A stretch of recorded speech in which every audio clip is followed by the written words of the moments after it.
smells like human dirt. Joining me at this time is the author of Secrets, Spies, and 7/7 and host of the Clandestine podcast, Mr. Tom Secker. Tom, how are you doing today? Yeah, Guy, I'm doing great. Thanks for having me back on. It's good to be talking to you once more. No problem at all. It's always great to have you on the show, and we've got a pretty interesting topic to talk about today, I think.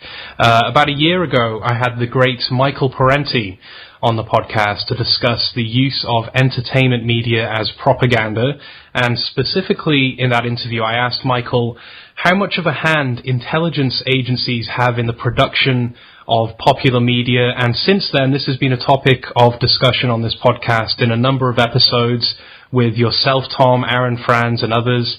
However, to this point, the information that we've had at our disposal when it comes to all of this has been quite limited.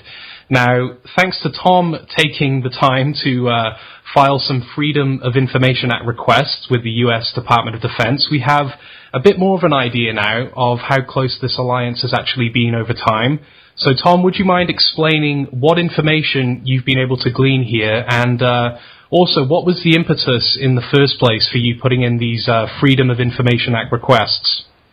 Okay, well, this all came out of my interest in the kind of whole spy culture element of my work, because I have two websites. I have investigatingtheterror.com, which I've been running for several years, and spyculture.com, where I have my podcast and everything, which is, I don't know actually how old at this point, a little over a year maybe. And this all grew out of my 7/7 research, right? When I was looking into the background of the 7/7 bombings in London in 2005, I came across all of these TV shows that in some way predicted or preempted these attacks and various parts of the kind of discussion and talking points around the attacks. So I was fascinated in it from that point of view, if you like, how this related to a potential state-sponsored false flag terrorist attack, because that's what I suspected and still suspect 7/7 was, right? I was looking at it from that angle. Out of that, I, like you and like others, wondered, how formal is this relationship whereby you have military and intelligence agencies getting involved in culture production, in media production? And so I set about basically applying the same sorts of research methods that I applied to terrorism, applied to media and entertainment. And like you say, a lot of this is, there's lots of piecemeal research, and there are a few people, mostly academics, who've written some very, very good books on this subject. But a lot of it is just little bits and pieces. We know about this film here and that television show there, and maybe this particular film producer had a habit of making these sorts of films. But I was thinking, I just sort of wondered what would happen if I tried to get, kind of like the raw data. Right. And so, specifically where this came from, sorry to be kind of long-winded. Oh, no problem at all. Is the relationship between the James Bond author Ian Fleming, who was ex-British intelligence. He had a quite close friendship for a number of years when he was writing these novels with the CIA director Alan Dulles. And Alan Dulles is a kind of, establishment spy through and through. And they were corresponding for a number of years. I found out about this again from an academics, did a study on this. So I went on the CIA's website, I went on their FOIA, Freedom of Information section of their site, and searched under Ian Fleming just to see what would come up. And there was a bunch of stuff that was listed in the database but hadn't been digitized, so you couldn't download the PDF for yourself. Mm-hmm. So I wonder, okay, I'll stick in a Freedom of Information request for this. I asked them to digitize it, but they didn't. They sent me paper copies. So, okay, never mind. I got what I was looking for. And so I digitized this, stuck this on my website myself. Okay. So from that, I started doing a bunch of other searches on their site, also around, authors and film directors who'd done a lot of work in the kind of spy genre, and found a whole bunch of stuff. So I started putting in Freedom of Information requests for that. And out of that, I just sort of started thinking, well, where else can I go with this? How else? Since I'm, I seem to be currently addicted to sitting here typing out Freedom of Information requests. Who else can I ask? Right. And so, yeah, I stuck one into the Department of Defense and said, I want a list of all the films that you've ever been involved with the production of. thinking they'll probably refuse this, or they'll probably take forever to get back to me. Hey presto, they email me back in like 3 days with just a PDF file that is just such a list. And it's got, 350 films on it, something like that. And some of these date back decades and decades, possibly even to like the First World War. So rather than having to sort of go film by film and trying to find connections, now you've just got a list. So you can check films against that list if you want. This has never been, to my knowledge, published before, so it's really I'm quite chuffed about this, as you can probably tell from my tone of voice. Absolutely, and that's why it really jumped out at me when I saw the post on your website, because to my knowledge, I don't think anyone's ever published anything like this, and as you put it there, it's a pretty simple process to get this information, but it's incredible that they got back to you so quickly. On your site, spyculture.com, you wrote that the U.S. Department of Defense began formally involving themselves in Hollywood shortly after World War II. Could you give us some context in terms of why this connection between the intelligence community and Hollywood was really established at that precise time? Well, in the case of the Department of Defense, we're talking about, let's be clear, the military, the overarching branch of the military in the U.S. government. The CIA have been involved in this stuff, but they only got formally involved in the 1990s after the Cold War. The Department of Defense wasn't really created until just after the Second World War. This is the point at which a lot of these institutions that had previously been run on a relatively kind of ad hoc basis and only really used in wartime, or mostly only used in wartime, they became permanent. You got a permanent defense department, you got a permanent arms industry on a large scale, you got a permanent intelligence establishment like the CIA. They weren't established until a couple of years after the Second World War. So I think it's an outgrowth of that once they'd taken the decision that this is a permanent feature of our government and of our state and of our nation, of our culture, of everything, our way of life, well, that means that we need to have a positive image put out about these things. We have to get people to see that these things are necessary and have to be there, and we have to have them as permanent institutions.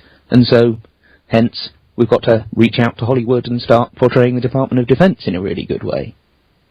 We know that there is assistance, shall we say, that's being provided to the production of these movies, and many people, I'm sure, will imagine this assistance to be something like an advisor on set to enhance the realism of the film or something like that. To your mind, and I think I know the answer to the question here, but is the involvement a lot more, is it a lot deeper than that? Oh, absolutely, yeah. With the Department of Defense, they do have specific on-set advisors, kind of liaisons that work full-time. This is all their, that's their entire job. But it's also about lending them equipment and vehicles, advising them on the aesthetics of the film, the uniforms, the symbols. But it goes even beyond that. I mean, that much you could think, okay, if you need a military helicopter, I suppose you've got to borrow one from someone who's got lots of helicopters, the Department of Defense. Okay. But they're also doing script advising. They're also, at that stage, saying, you could take the story in this direction, or we'd prefer it if you have this sort of a character, or whatever. If you go onto the Air Force's website about this, it's really detailed, and they outline all of the different kind of services that they provide to filmmakers, as they put it. And it does include story development and character selection, and they even sort of say, oh, we can give you some inside knowledge about, futuristic technology and stuff we're working on, so you can make your films have a more kind of a whiz-bang, element to them. Right. So it's a very thorough process that they go through in terms of shaping these films and moulding them to their preference. And of course they have the option of just rejecting any script or any film that doesn't meet their standards, which means those people have to go off and try and find some, their battleship or the helicopters or whatever from somewhere else. I see. Going back to the list, are there any films on the list that really jump out at you as being somewhat strange or out of place, maybe? There's lots of films on this list that strike me as being extraordinarily out of place. The best one, the one that sort of actually made me laugh out loud, was Ernest Saves Christmas. cannot believe that. I actually that was one of the ones that jumped out at me as well, and I'm struggling to remember the very detailed, intricate plot of Ernest Saves Christmas, but I don't remember the military component. But I'm sorry to cut you off. Carry on. No, you're absolutely right. This was my reaction as well. Was really, Yeah. What on earth were they involved in that for? And I'm thinking I'm going to have to go and rewatch that film again and try and figure this out. Absolutely. There's a whole series of kind of kids' films on there. There's I think it was that Pixar animated one called Toy Soldiers, which is obviously a sort of glorification of the military type film, but for children. There was a couple of the Karate Kid movies are also on that list, which indicates, again, this is something they've been doing for a while. This isn't a really modern phenomenon, this kind of assisting kids' movies and trying to propagandize through kids' movies. This is something they've been doing for at least several decades. There's also quite a lot of kind of weird transhuman stuff. Alien movies and Jurassic Park 3 is on there, and there is a curious connection that me and Aaron Franz have been trying to kind of pin down for a while now between the kind of transhumanist philosophy and the growth of the security state.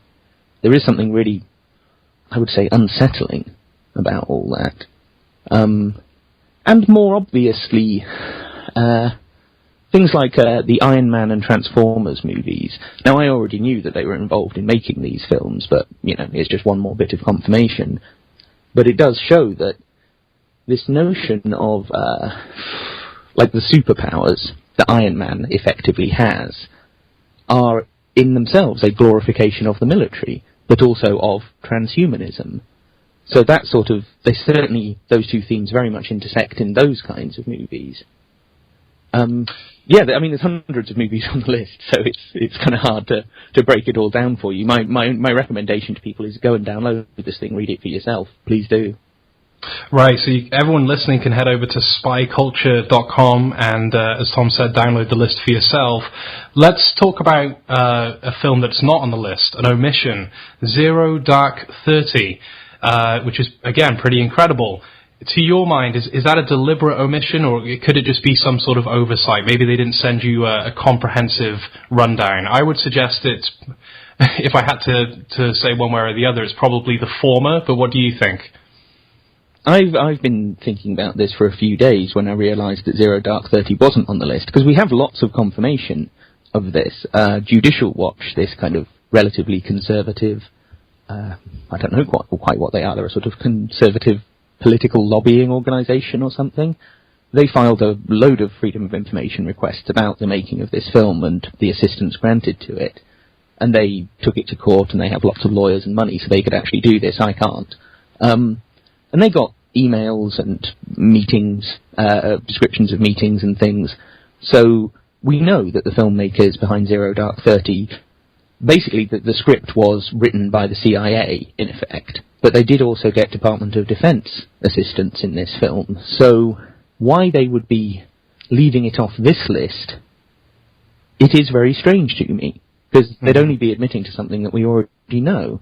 The possibility that strikes me is that some of the films that were maybe farmed out to a specific branch of the Department of Defense, like the Air Force or the Navy, might not be on the list. And it might be my Freedom of Information requests to those particular parts of the military yield different information, because logically, the part of the Department of Defense that the makers of Zero Dark 30 would have wanted to have access to was the Navy SEALs, right? Because they're the ones who supposedly went and killed Bin Laden, but probably didn't. So that's my thinking on it. I don't know. Why would they deny it when we already know? But I will ask them. I haven't quite got round to it yet, because I'm wondering how to phrase this, and I was also thinking, are there any other movies that I want to ask them about? But I will ask them, and I'll let you know what the answer is. Absolutely. So stay tuned on that one.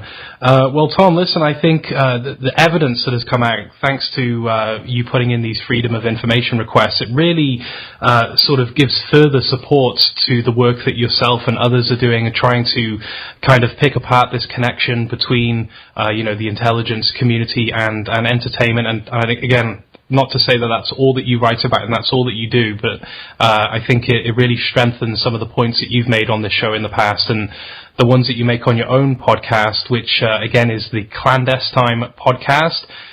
Before I let you go, Tom, I'd just like to give you the floor to maybe make any final comments and let everyone know what's coming up on the podcast and on your websites in the near future. Well, thank you, Guy, for having me on again. I think this has been a nice little chat that we've had. And yeah, I would just echo what you've just said, that this is not some phenomenon that takes place every once in a while with the odd film here and there. You're talking about, just from the Department of Defense, several films a year that they're involved with making. And that's every year, and that's just the Department of Defense. That's not including, say, FBI, CIA, or whoever. So, this is a real phenomenon that should be taken seriously. And if you demand evidence that this is going on, then by all means go and download that document and other documents on spyculture.com and find out. You know, this isn't something I'm in any way making up or exaggerating here. And it's serious business, because this is kind of what we do on our downtime. You know, this is what we do when we're tired at the end of the day and when we're maybe a bit psychologically and intellectually vulnerable, is sit down and watch these sorts of movies. So it's really something to be aware of and something to try and resist the effects of, if you like. As to what's coming up on the podcast, all kinds of things, but lots more in this sort of a vein. For example, there is a film... There's a film that's actually made by a director who's made films that are on that DOD list. That's an adaptation of a CIA agent's novel that was written back in the 1970s. The film is called Wrong is Right. So, by all means, go and watch that film before listening to the episode, because I think that'll be a really, really good episode of my podcast, where I'm going to be talking to Aaron Franz and also Pierce Redmond. We're going to do sort of roundtable on that film. So that's certainly something to look forward to. Very good. Well, I agree with you, Tom, that this is pretty serious business, especially when it's infiltrating children's films. You know, it's almost like, is anything safe from not being propagandized in some way, shape, or form at this point? But I'd love to get you back on the show in the very near future, Tom, to kind of expand on this topic a little bit more, and maybe we'll get Aaron back on as well, and we'll flesh this out a little bit further. But again, I just want to thank you on short notice as well for joining me today, and take care. Thanks, Tom. It's a pleasure, Guy. As